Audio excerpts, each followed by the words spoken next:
Hey everybody, this is one of my first videos in the series that I'm going to create about must-know techniques. And, I'm going to start with arpeggios.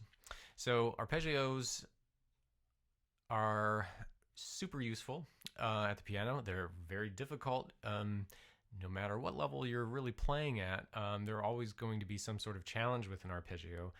It really reveals, in many ways, just like the scale, it reveals a lot of weaknesses that we could potentially have at the piano, and it's something good to always keep up on. So at any level of piano playing, you really need to stick with practicing scales and arpeggios. So for a slow arpeggio, right, I need to have a different technique than I do with a fast arpeggio. So slow, I'm going to be much more well-behaved about my legato. Notice my thumb really coming under the hand to create that connection as I move from my 3 to my thumb under for that. I have an interval of a fourth I have to cross under with, or 4. If I'm going that slow, you'll notice a break in the phrase if I don't make that connection. Right? You hear that little break, little hiccups in there. And that's exactly the technique I want to do if I'm going fast, because I'll never hear that break in the phrase.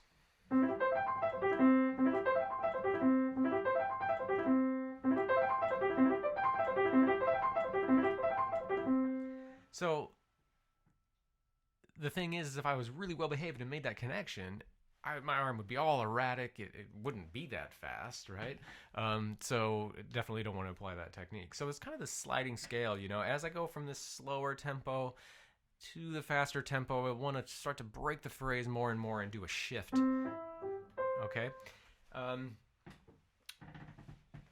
think when a lot of people begin doing arpeggios, they bring that scale technique in with it, which is this really well-behaved connection as the thumb goes under, and they apply that to the arpeggio, which works at a really slower tempo, but again, you'll never play fast that way. So what's important to realize is that we have to move in this parallel motion with the keys when we're looking at the wrist.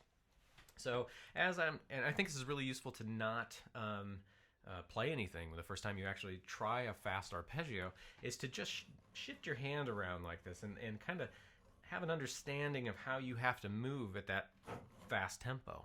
Up, down, right? We don't want up, down, which is oftentimes the way people kind of start playing these things. As soon as I make that connection this way, notice my wrist is out of alignment with the keys. I can, I'm facing this direction. I need to be parallel with the keys and the wrist. So,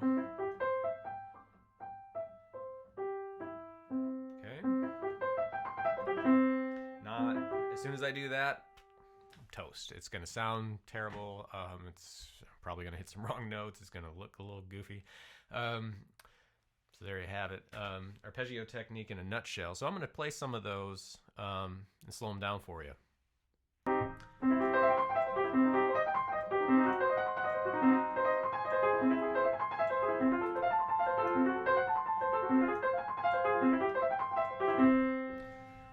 A few little mistakes in there.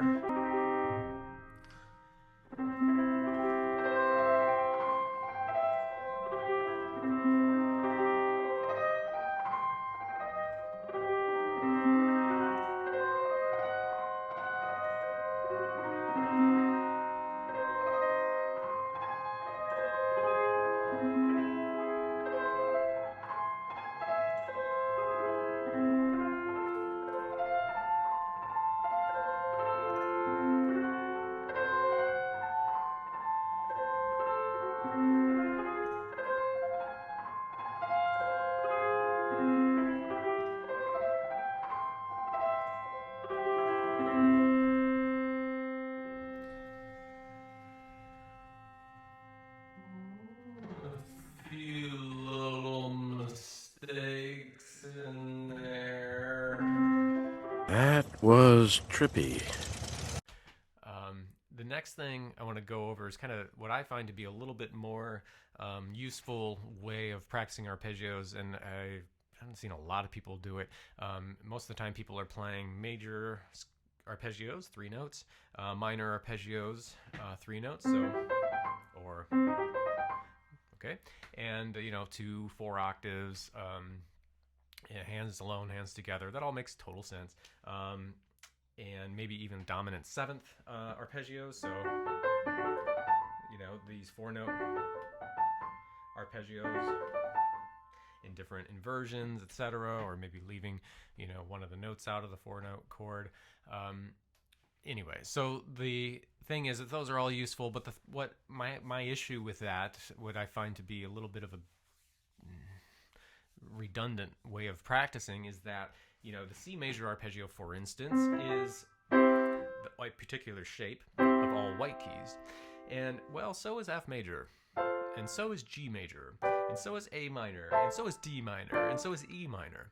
So all of those are the same shape, and so therefore it kind of, you're not really helping the technique, the finger technique and the arm technique to some degree as well, in those, by practicing all of those versions. Really all you're doing is just giving yourself an understanding of what that chord is, or being able to see it on the keys. It doesn't really help the technique of it, as it changes based on the shapes. All white, or 1 black key in the middle, or 2 black keys on top, or black key starts, white keys in the middle. So that sort of thing is a different shape, and therefore a slightly altered technique. So it's more useful to have that variety there. So in some ways, I find it to be wasting your time once you have the understanding of that, of arpeggios and arpeggio technique, to simply just play C major, D minor, E minor, all that stuff. So what I like to do is take a octave position and stay there. So I'll use the C major, or C octave, excuse me, and play a variety of chords within this position, okay?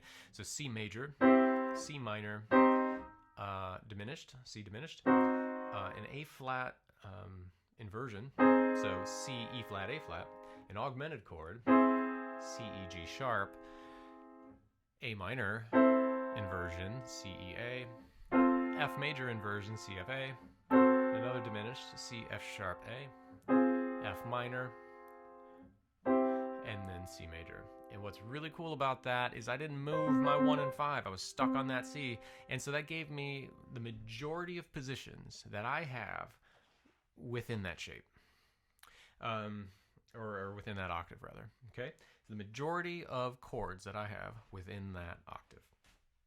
So, and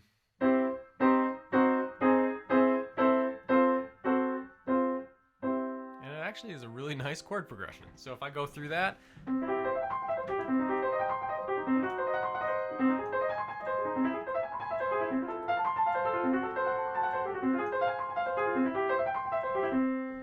one thing that's really interesting is I'm making these videos and I'm like positioned this way, and it's not really optimal for playing the piano, so I gotta remember to position myself differently.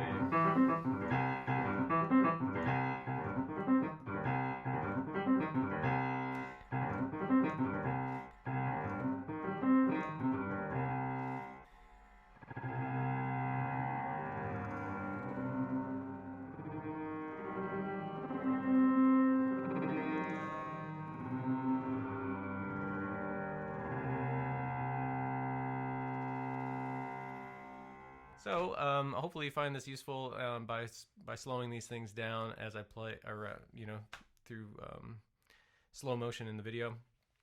So I'm gonna make more of these. Hope you enjoyed it. If you liked the video, hit like, subscribe to the channel. I'm gonna be adding some more of these, and hit the bell for some notifications, and you can stay with me, and we'll explore all kinds of things, from must-know techniques to ideas about how to approach different pieces of music, different passages in pieces of music. I've taught probably thousands of pieces of classical music over the course of the past like 20 years. So yeah, I want to share some of that and put that out there. And I'm also going to have some people submit some videos and about having them play different passages, and I'll respond to them with my own ideas about how they could maybe improve certain things. And I'll post that up there as well to go over some of the details on different pieces of classical literature. See you soon.